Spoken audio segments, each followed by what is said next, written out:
अवधूत चिंतन श्री गुरुदेव दत्त श्री स्वामी समर्थ। आज आहे महाशिवरात्र, त्यामुळे महाशिवरात्रीनिमित्त संपूर्ण भाविकांना खूप खूप शुभेच्छा माझ्या परिवाराकडून।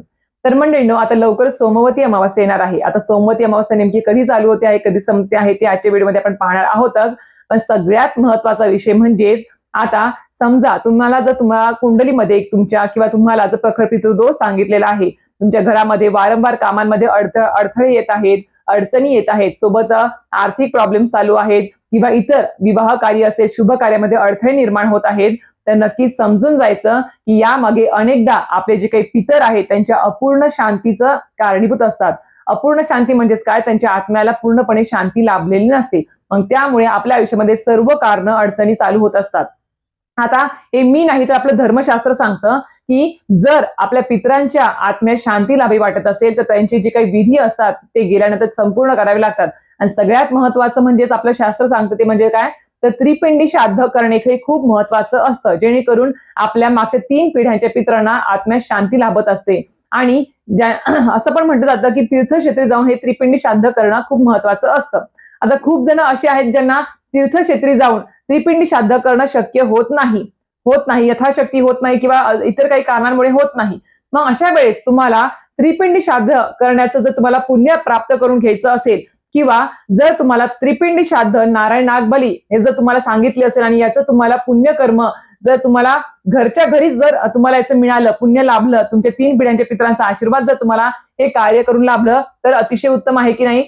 तर त्यासाठी आजचा व्हिडिओ आहे की आपल्याला सोमवती अमावस्येपासून प्रत्येक अमावस्येला जर तुम्ही घरामध्ये एक गोष्ट जर केली आपल्या पितरांसाठी तर नक्कीच तुम्हाला सांगेल, तुम्हाला कधीच नारायण नागबली किंवा त्रिपिंडी श्राद्ध करण्याचं तुम्हाला जे काही सांगितलं आहे किंवा तुम्ही ते त्यांच्या तीर्थक्षेत्रात जाऊन करावं, तुम्हाला जमत नसेल तर तुम्ही त्याचं पुण्य घरच्या घरी सुद्धा ते प्राप्त करून घेऊ शकता। ते कशा प्रकारे, नियम अटी काय आहेत, संपूर्ण माहिती मला आजच्या व्हिडिओ देणार आहे। नक्कीच व्हिडिओ पूर्ण बघा, स्किप न करता बघा, जेणेकरून तुम्हाला संपूर्ण माहिती व्यवस्थित कळेल। तर मंडळीने तुम्हाला सांगितलं की त्रिपिंडी श्राद्ध हे करणं खूप महत्वाचं असतं, जेणेकरून आपल्या 3 पिढ्यांच्या पितरांना त्यांच्या आत्म्यात शांती लाभत असतील।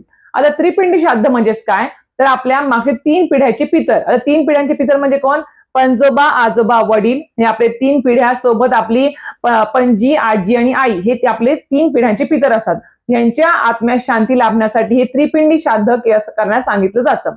आता त्रि म्हणजे काय, 3, आणि पिंड म्हणजे काय, 3 पिठाचे गोळे किंवा तांदळाचे भाताचे ते गोळे असतात। तर हे जे असतात ते आपल्या 3 पिढ्यांच्या पितरांना समर्पित असतात, त्यांना ते दान करायचे असतात। 3 पिंड हे दान करायचे असतात, त्यामुळे याला त्रिपिंडी नाव हे पडलेलं असतं। आता खूप जणांना आता खूप जण नाही तर यथाशक्ती सगळेजणच त्रिपिंडी श्राद्ध करतात, पण असे पण काही जण आहेत ज्यांचं त्रिपिंडी श्राद्ध राहिलेलं आहे, नारायण नागबली सांगितलं आहे ते पण त्यांचं करणं होत नाही आहे। जर तुम्हाला याचं पुण्य, जर तुम्हाला प्रत्येक अमावास्याला एक गोष्ट घरामध्ये करून जर मिळणार असेल तर मला सांगा, काही त्याच्यामध्ये वाईट आहे का, तर नाही। कारण की प्रत्येकाची आर्थिक परिस्थिती असेल किंवा इतर काही गोष्टी असेल त्या शक्य चांगल्या असतीलच असं नाही आहे, त्यामुळेच मला सांगते आहे। तर आपल्याला काय करायचं आहे, आता सगळ्यात महत्वाचं आपण जाणून घेऊया की सोमवती अमावस्या नेमकी कधी चालू होते आहे, कधी संपते आहे, योग्य तिथी काय आहे। तर आता सोमवती अमावस्या, ज्याला माघ सोमवती अमावस्या म्हणूया आपण, कारण की माघ महिन्यातली सोमवती अमावस्या असणार आहे, तर ती उद्या 16 फेब्रुवारी 2026 सोमवारी सायंकाळी 5:35 चालू होणार आहे आणि 17 फेब्रुवारीला मंगळवारी सायंकाळी 5:31 संपणार आहे। आता अर्धी तिथी काल उद्या सोमवारी आल्यामुळे तिला सोमवती अमावस्या देखील नाव पडलेलं आहे आणि नंतर मंगळवारी सुद्धा दिवसभर सोमवती अमावस्याचा तिथी असणार आहे, संध्याकाळी 5:30 पर्यंत। त्यामुळे तुम्हाला तिथी कळाली असेलच, तुम्हाला आता जे काही कार्य सांगणार आहे, आता जे काही गोष्ट सांगणार आहे करण्यासाठी, ती तुम्हाला मंगळवारी 17 तारखेला करायची आहे। कारण की आपण सूर्योदयाच्या तिथीला मान्यता धरत असतो, त्याच्यामुळे सूर्योदयाची तिथी ही मंगळवारी ही अमावस्या तिथी पाहत असते, त्यामुळे आपल्याला 17 तारखेला मंगळवारी ही आपल्याला गोष्ट करायची आहे, जी तुम्हाला सांगणार आहे। आता काय करायचं आहे तुम्हाला, तर या दिवशी त्रिपिंडी श्राद्धाचं पुण्यकर्म प्राप्त करून घेण्यासाठी किंवा आपल्या मागच्या 3 पिढ्यांच्या पितरांना त्यांच्या आत्म्यात शांती मिळण्यासाठी आपल्याला काय करायचं आहे, तर प्रत्येक आता ठीक आहे, याच्या आधीच्या तुम्ही अमावस्येला या गोष्टी केल्या नसेल, पण येणाऱ्या उद्या सोमवती अमावस्येपासून जर तुम्ही प्रत्येक अमावस्याला ही गोष्ट केली तर अतिशय उत्तम, अतिशय साधी सोपी कमी खर्चिक आहे ती। म्हणजेच काय, तर तुम्हाला प्रत्येक महिन्याच्या अमावस्येला काय करायचं आहे, सकाळी लवकर उठायचं आहे, शुचिर्भूत व्हायचं आहे, सकाळी लवकर उठून आपल्या पितरांना पितृतुष्टीकारक स्तोत्र, पितृस्तुती हे आपला दक्षिण दिशेला तोंड करून आंघोळ झाल्या दक्षिण दिशेला तोंड करून हात जोडून तुम्हाला म्हणायचे आहे, हवनयुक्त जर करता आलं तर अतिशय उत्तम। त्यानंतर तुम्हाला काय करायचं आहे, काहीही घरातल्या कर्त्या पुरुषांनी काहीही न खाता पिता आपल्याला काय करायचं आहे, एक जानवं जोड घ्यायचं आहे आणि सोबत तुम्हाला 1.25 पावशेर पेढे आणि तुम्हाला 11, 21 तुम्ही यथाशक्ती जे काही तुम्हाला दान द्यायचे आहेत पैसे ते तुम्हाला घ्यायचे आहेत. 11, 21, 51, 101 तुम्ही यथाशक्ती घेऊ शकता. परत सांगते 3 गोष्टी तुम्हाला घ्यायच्या आहेत. जानवं जोड, 1.25 पावशेर पेढे आणि तुम्हाला यथाशक्ती दान पैसे म्हणजे दक्षिणा घ्यायची आहेत. या 3 गोष्टी तुम्हाला दुपारी 12 वाजेपर्यंत तुम्हाला काय करायचं आहे, आपल्या जवळपास जे काही मंदिरामध्ये पुजारी असतील, ब्राह्मण असेल, त्यांच्या घरी जाऊन किंवा त्यांना मंदिरामध्ये हे तुम्हाला दान द्यायचं आहे आपल्या पितरांच्या नावाने. आता ह्या दानाला काय म्हणतात, हिरण्य दान श्राद्ध म्हणतात ह्याला. हे जे प्रत्येक महिन्याच्या अमावस्येला केलं जातं. आता आमच्या पण कडे केलं जातं. आता आमच्याकडे माझे मिस्टर नाही, आता सासरे आहेत म्हणून ते माझे सासरे हिरण्य श्राद्ध जे म्हणतात हिरण्य दान हे नक्कीच प्रत्येक महिन्याच्या अमावस्येला नक्कीच देत असतात आणि द्यावं हे खूप महत्वाचं आहे.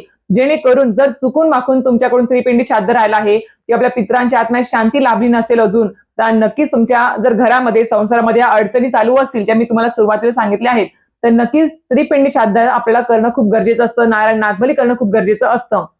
आणि जर ते झाले नाही किंवा आपण टाळाटाळ केली तर नक्कीच आपल्या अडचणी ह्या दूर होणार नाही. मग तुम्ही कितीही गुरूंची सेवा करा, कितीही कुलदेवी कुलदेवतांची सेवा करा, तरी सुद्धा तुम्हाला त्याचं फळ मिळणार नाही. तुमच्या इच्छा ह्या किंवा अडचणी दूर होणार नाही आहे. त्यासाठी आपल्याला पितरांना आधी तृप्त करणं, त्यांच्या आत्म्यात शांती लाभणं खूप महत्वाचं असतं.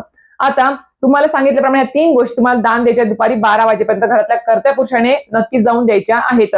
आता महिला म्हणतील की आम्ही देऊ का, तर महिलांनी नाही तर पुरुषांनीच ते दान जाऊन द्यायचं आहे. 2 मिनिटाचं काम असतं. तिथे गेल्यानंतर ते दान दिल्यानंतर त्या ब्राह्मणाकडून पुजारीकडून ते त्यातला प्रसाद म्हणून त्यांनी आपल्याला काही दिला किंवा प्रसाद काही दिला तर तो आपल्याला घ्यायचा नाही आहे. फक्त पाया पडून आपण सरळ घरी यायचं आहे. घरी येऊन हातपाय तोंड धुवायचे, स्वामींना मुजरा करायचा आणि मग आपण काहीतरी खाऊ शकतो. दुपारी 12च्या आत किंवा 12 वाजेपर्यंत तुम्ही या गोष्टी नक्कीच दान म्हणून द्यायच्या आहेत. आता हे जे दान आहे, हिरण्य दान ज्याला म्हणतात किंवा हिरण्य श्राद्ध दान ज्याला म्हणतात, हे जर तुम्ही आता उद्याच्या सोमवती अमावस्येपासून जर तुम्ही कंटिन्यू 5 वर्ष प्रत्येक महिन्याच्या अमावस्येला जर तुम्ही हे दान जर दिलं, प्रत्येक महिन्याच्या अमावस्येला 3 गोष्टी जर दान केल्या, तर तुम्हाला नारायण नागबली आणि त्रिपिंडी श्राद्धाचं पूर्ण फळ प्राप्त होत असतं. हे सांगितलेलं आहे, आपल्या मार्गात सांगितलेलं आहे. म्हणून सांगते, माझ्या मनातला एकही शब्द नाही आहे. सर्व आपल्या मार्गातलीच माहिती आहे जी तुमच्यापर्यंत पोहोचवते आहे. तर नक्कीच सांगेल या छोट्या छोट्या ज्या गोष्टी आपल्या पितरांसाठी नक्कीच दान करायला चालू करा. दान देणं पितरांसाठी खूप चांगलं असतं आणि त्यांच्या आत्म्यात शांती लाभणार असेल आणि त्यांच्या आत्म्यात शांती लाभून त्यांचे आशीर्वाद जर आपल्याला प्राप्त होणार असेल आपल्या प्रत्येक शुभ कार्यामध्ये, तर नक्कीच ही चांगलीच गोष्ट असणार आहे. जेणेकरून आपल्या संसारामध्ये ज्या काही अडचणी आहेत त्या सुद्धा दूर होऊ शकतात. तुम्हाला आता मी सांगितलं की साधी सोपी गोष्ट आहे त्रिपिंडी श्राद्ध. जर तुम्हाला करता येणं शक्य नसेल तर या 3 गोष्टी नक्कीच तुम्ही दान करायच्या आहेत प्रत्येक महिन्याच्या अमावस्येला. अजून एक सांगेल, अमावस्या तिथी असेल तर बाहेरचं परान्न खाणं टाळायचं आहे. परान्न वर्ज्य करायचं कडकडीत. अमावस्या पौर्णिमेला बाहेरच्या कोणाचंही घरचं कोणाच्याही पैशाने विकत दिलेलं खायचं नाही आहे. आपल्याला स्वतःच्या घरातलंच आणि स्वतःच्या पैशानेच आपण अन्न खाऊ शकतो आहे. तर या गोष्टी आपल्याला टाळायच्या आहेत. सोबतच तर नक्कीच सगळ्यात मोठी अमावस्या आहे सोमवती, माघ महिन्यातली सोमवती अमावस्या. तर नक्कीच उद्याच्या या अमावस्येपासून या गोष्टींना सुरुवात करा आणि नक्कीच आपल्या पितरांना शांती लाभेल आणि त्यांच्या स्मरणार्थ ज्या काही गोष्टी जास्तीत करता येतील त्या प्रत्येक महिन्याच्या अमावस्येला विशिष्ट तिथीला करायला विसरू नका. तर अशा प्रकारे तुम्हाला आजचा व्हिडिओ माहिती आवडली तर नक्कीच व्हिडिओ लाईक आणि सबस्क्राईब करायला विसरू नका. श्री स्वामी समर्थ.